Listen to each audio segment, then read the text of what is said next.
جوانترین و گەرموگەشترین سلااوەکانتان پێشکەش بینەرانی خۆشەویستی تەلەڤیزیۆنی کۆمەڵا لە خزمەتاندان بۆ پێشکەشکردنی هەواڵەکانی سەر لە بەیانی ڕۆژی چوارشەممە سەرەتا سەردەری گرنگترین هەواڵەکان. بایکوتی مەراسمەکانی مانگی محەڕەم لەلایەن خەڵکی کرماشان بە خەک سپاردنی کیان زەینی کۆڵبەری گیان بەخکردو لە سەردەشت، پشتیوانی ژنانی تێکۆشەی ڕۆژهەڵاتی کوردستان لە شەریفە محەممەدی، دەست بەسەرکردنی هاوڵاتیەک لە کامیەران، برینداربوونی کۆڵبەرێک لە سنووری بانە، بێبەشکردنی وریشە مرادی لە پەیوەندی لەگەڵ بنەماڵەکەی، مانگرتنی بەندکراوانی سیاسی لە چەند زیندانیێران و خۆپیشاندانی جێژبەرانی نەتانیاهۆ لە تەل ئەڤیڤ.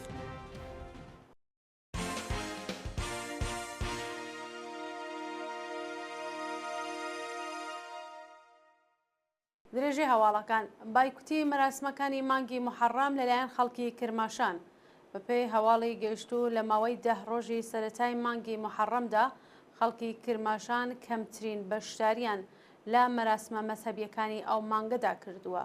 بەوتەی هاوڵاتیان لە شارۆچکەی پەردیسی کرماشان بە 30,000 جەمعیەتەوە 20 کەس لە مەراسمەکانی محەڕەمدا بەشداریان نەکردووە. لە گەڕەکەکانی دیکەی کرماشان بە هەمان شێوە مەراسمە مەسەبیەکانی محەڕەم لەلایەن خەڵکەوە بایکۆت کراوە. خەڵکی شارەکانی ڕۆژهەڵاتی کوردستان بە شێوەیەکی بەرچاو باوەڕیان بە تەبلیغاتی مەزهەبی و خوڕافە نەماوە و لە دەسەڵاتی ئاینی بێزار بوون.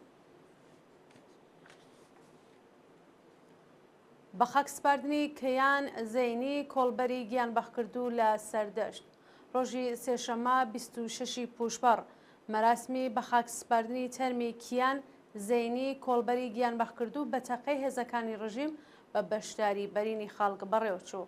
بەیانی سێشەممە هێزە سنووریەکانی ڕژیم لە بەرزاییەکانی قەندیل لە شاری سەردەشت کۆمەڵی کۆڵبەریاندایە بەردەستڕێژی گولە و لە ئەنجامی ئەو هێرشەدا کۆڵبەرێکی تەمەن 19 ساڵ بە ناوی کیان زەینی گیانی لەدەستا و دوو کۆڵبەری دیکە بە ناوەکانی کەیوان پەیمان قادری بە سەختی بریندار بوون.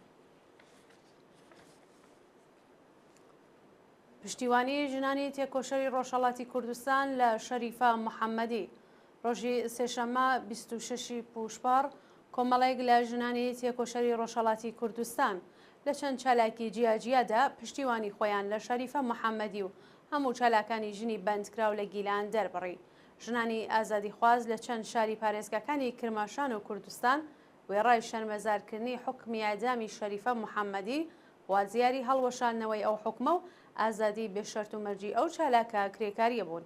ژنانی ئازادی خواز و بەرابری تەڵەبی ڕۆژهەڵاتی کوردستان لە پەیامەکەیاندا ڕایان گەیاند کە سەپاندنی سزای قورسی زیندان و ئێعدام بەسەر چالاکوانانی ژنی گیلان نیشانەی ترسی ڕژیم لە پێشەنگایەتی ژنان لە بزوتنەوە کۆمەڵایەتیەکان و هەر ئەو جۆرە کە ژنانی گیلان بۆ پشتیوانی لە ژنانی کوردستان ڕۆژانە سەرشەقام ژنانی کوردستانیش بە هەموو شێوێک پشتیوانی لە ژنانی پێشەنگی گیلان دەکەن. دەستبەسەرکردنی هاوڵاتیەک لە کامیەران هاوڵاتیەک لە شاری کامیەران بە ناوی فەیزۆڵڵا شادی بەهۆی بەکارهێنانی وشەی شەهید لە پرسەنامەیەکدا لەلایەن ئیدارەی ئیتڵاعاتەوە دەست بەسەر و دوکانەکەی پلۆم کراوە. ڕۆژی پێنجشەممە 14 پوشپەڕی 1403 هەتاوی دایە مەحسومە درودی خەڵکی گوندی کاوانە و دایکی گیانبەخکردووی ڕێگای ئازادی ئۆسمان شەفیعی کۆچی دوایی کرد. دوا بە دوای کۆچی دایە مەحسومە فەیزۆڵڵا شادی لە کاتی ئامادەکردنی پرسەنامەی ناوبراودا وشەی شەهیدی بۆ ئۆسمان شەفیعی بەکارهێنا بەڵام دواتر لەلایەن هێزەکانی ئیسلاحاتەوە دەست بەسەرکرا. فەیزۆڵڵا شادی نەوەی دایە مەحسومە و خوشکەزای ئۆسمان شەفیعیە کە هاوکات لەگەڵ ڕفاندنی لەلایەن هێزەکانی ڕژیمەوە دوکانەکەیشی پلۆم کراوە.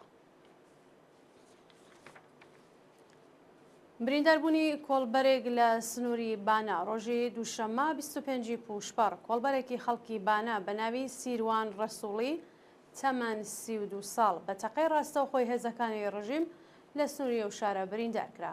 پێی راپۆرتی کۆڵبەر نیوز هێزەکانی هەنگی مەرزی سەرەتا سیروان ڕەسووڵیان دەست بەسەر و پاش ئەشکەنجە و لێدان ڕاستەوخۆ تەقەیان لێکردووە. سیروان پاش برینداربوون بە ناوەندە دەرمانیەکان گوازراوەتەوە ئێستا لەژێر چاودێری چڕی پزیشکیدایە. بە پەیامارەکانی کۆڵبەر نیوز لە ماوەی 10 ڕۆژی ڕابردوودا دوو کۆڵبەر بە تەقەی هێزەکانی ڕژیم گیانیان بەخ کردووە و 13 کۆڵبەری دیکەش بریندار کراون. بێبەشکردنی وریشە مرادی لە پەیوەندی لەگەڵ بنەماڵەکەی. بە پێی راپۆرتی کانونی مافی مرۆڤی ئێران، وریشە مرادی بەندکراوی سیاسی ڕاگیرا و لە زیندانی ئێڤین بە فەرمانی قازی سەڵاواتی لە مافەکانی پەیوەندی تەلەفۆنی و چاوپێکەوتن لەگەڵ بنەماڵەکەی بێبەش کراوە. لە 2 هەفتەی ڕابردوودا هاوکار لەگەڵ بەڕێوەچوونی جەلسەی دادگایکردنی وریشە مرادی لە لەقی 15 دادگای انقلابی تاران قازی پەروەندەکە ڕێگەی بە پارێزەرەکانی نەداوە تاکو چاویان با وردەکاریەکانی ئەو پەروەندە بکەوێت. لە یەکەمین جەلسەی دادگایکردندا ئەو بەندکراوە سیاسیە بە بەغی و ئەندامەتی لە حیزبە نەیارەکانی ڕژیم تۆمەتبار کرا، بەڵام مافی بەرگری با وریشە مرادی نەدرا و تەنانەت پارێزەرەکانی نەیانتوانی لەگەڵ قازیدا قسە بکەن. وریشە مرادی لە 10 گەلاوێژی ساڵی 1402 لە دەوروبەری شاری سنە دەست بەسەر و لە گرتوخانی تڵاتی سنە و بەندی 209 ئەمنیەتی زیندانی ئێڤین بە سەختی ئەشکەنجە و ئازار درا. مانگرتنی بەندکراوانی سیاسی لە چەند زیندانی ئێران. ڕۆژی سێشەممە 26 پوشبەر بەندکراوانی سیاسی لە چەند زیندانی ئێران لە درێژەی کارزاری نابۆ ئەعداممانیان لە خواردن گرت. کارزاری نابۆ ئەعدام کە لە زستانی ساڵی ڕابردوو دەستی پێکردووە لە 25مین حوتەی خۆیدایە و ببورن و بەندکراوانی سیاسی لە زیندانەکانی ئەردەبیل و قایمشار هاوکار لەگەڵ بەندکراوانی سیاسی 11 زیندانی دیکە ئێران پەیوەست بەو مانگرتنە بوون. مانگرتوان خوازیاری هەڵوەشاندنەوەی سزای ئەعدام لە ئێران و ئازادی هەموو بەندکراوانی سیاسی بوون و ڕایانگەیان تا ئەو کاتەی داخوازیەکانیان جێبەجێ دەکرێت درێژە بە چالاکیەکانیانەدەن.